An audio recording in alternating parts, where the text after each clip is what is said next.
Hi, இன்னைக்கு என்னோட பையன் ஸ்நாக்ஸ் பாக்ஸுக்கு காராமணி பண்ணலான்னு முந்தின நாள் நைட் டைமு சிகப்பு காராமணி ஊற வச்சுட்டேன். காலையில் வந்தோடனே ஃபர்ஸ்ட்டாக அதை குக்கரில் போட்டு வேக வச்சுட்டேன். எனக்கு தக்காளி தொக்குனாலே ரொம்ப பிடிக்கும். வீட்டில் நிறையா முருங்கைக்காய் இருந்துச்சா, சரி ஓகே நல்லா முருங்கைக்காய் போட்டு தக்காளி தொக்கு பண்ணலாம் அப்படின்னு தான் பிளான் பண்ணியிருந்தேன். கொஞ்சம் வெங்காயம் தக்காளி ஜாஸ்தியாக போட்டு பூண்டு கொஞ்சம் நல்லா தட்டி போட்டு பண்ணலான்னு பிளான் பண்ணியிருந்தேன். ஃபர்ஸ்ட்டு முருங்கைக்காவை ஒரு 5 to 10 minutes நல்லா வேக வச்சு எடுத்துகிட்டு தான் எப்போயுமே நான் பண்ணுவேன். எண்ணெயில் கடுகு உளுந்து கடலைப்பருப்பு எல்லாத்தையுமே போட்டு தாளிச்சிட்டு ஃபஸ்ட்டு பூண்டை போட்டுட்டேன். பூண்டு கொஞ்சம் நல்லா வதங்கினதுக்கப்புறம் அதுக்கப்புறம் வெங்காயம் தக்காளி போட்டோன்னா கொஞ்சம் நல்லா ஃப்ளேவர் நல்லா இருக்கும் அப்படிங்கிறதுக்காக. எனக்கு எப்பயுமே தக்காளி தொக்கு கொஞ்சம் ஸ்பைஸியாக இருக்கணும் அப்படிங்கிறது தான் நான் விரும்புவேன். ஸ்பைஸியாக இருக்கணும் காரம் சேர்க்கறத காட்டிலும் நான் கொஞ்சம் பெப்பர் தூள் தான் கொஞ்சம் அதிகமாக சேர்த்துப்பேன். பெப்பர் தூள் வீட்டில் சுத்தமாக காலியாகிடுச்சு. சரி அதையும் வறுத்துட்டு அதையும் பொடி பண்ணி வச்சிடலான்னு சொல்லிட்டு சைடாக பெப்பரும் வறுத்துட்டு இருந்தேன். சோள தோசைக்கு மாவு அரைச்சி வச்சுருந்தேன். அது நல்லா ஃபோமெண்ட் ஆகி வந்துருந்துச்சு.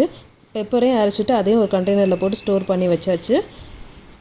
செடியில் பூ பூத்துருந்துச்சுன்னு என்னோடய பையன் வந்து என்கிட்ட கொடுத்துட்டு இருந்தாரு. அவருக்கு பிரேக்ஃபாஸ்ட்டு தோசையும் பண்ணி மார்னிங் பிரேக்ஃபாஸ்ட் அவருக்கு ஊட்டி விட்டுட்டேன். என்னோடய ஹஸ்பண்டுக்கு கொஞ்சம் கோல்டாக இருக்கனால கொஞ்சம் சமதம் கேட்டாங்க. அதையும் போட்டு கொடுத்துட்டு என் பையனுக்கு ஸ்நாக்ஸ் பாக்ஸ் பேக் பண்ணி ஸ்கூலுக்கு அனுப்பிச்சேன்.